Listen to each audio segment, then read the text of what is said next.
Hi, it's Lauren Smith with Achieva's Early Intervention. Today's question is, how can I help my child get dressed without throwing a fit?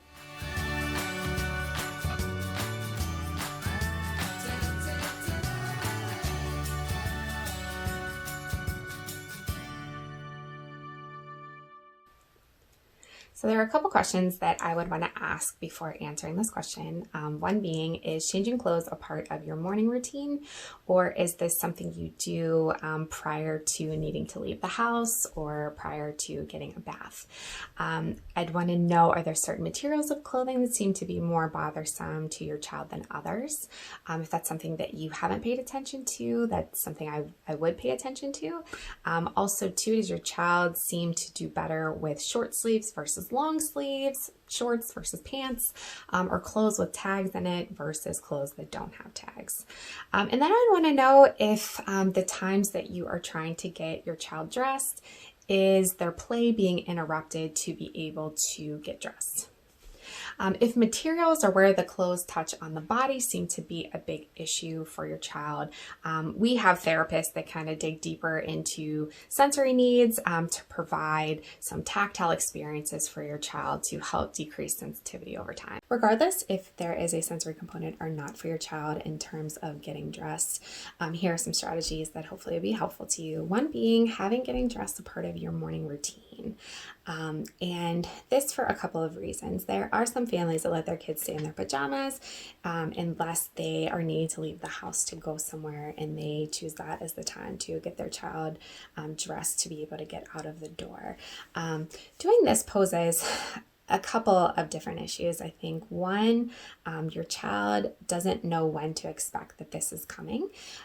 Two, potentially they're already engaged in something that they really prefer to do, and you're having to stop or potentially interrupt that activity to do something less preferred, which is getting dressed.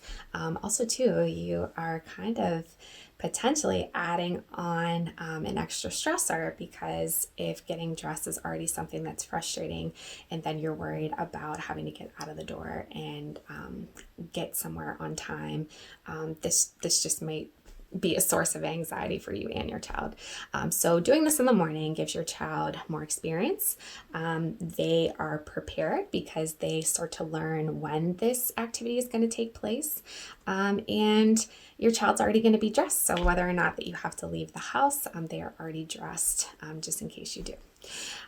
Also, if there is a preferred activity within your morning routine already, placing that after getting dressed so that that is used as a motivator to get through getting dressed to be able to do this thing that they like.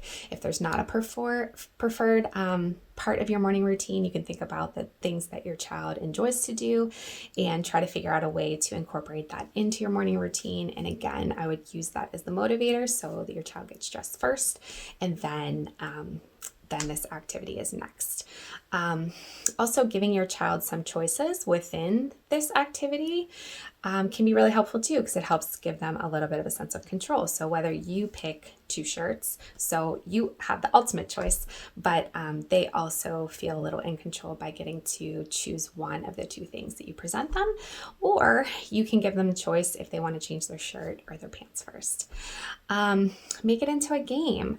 You can do a hide and find game. So hide their hand and then find it when they poke their hand through the shirt. Or you can use stickers, stick it on their hand or in the lower part of their arm. And again, having to hide the sticker and then find it by pushing their arm through.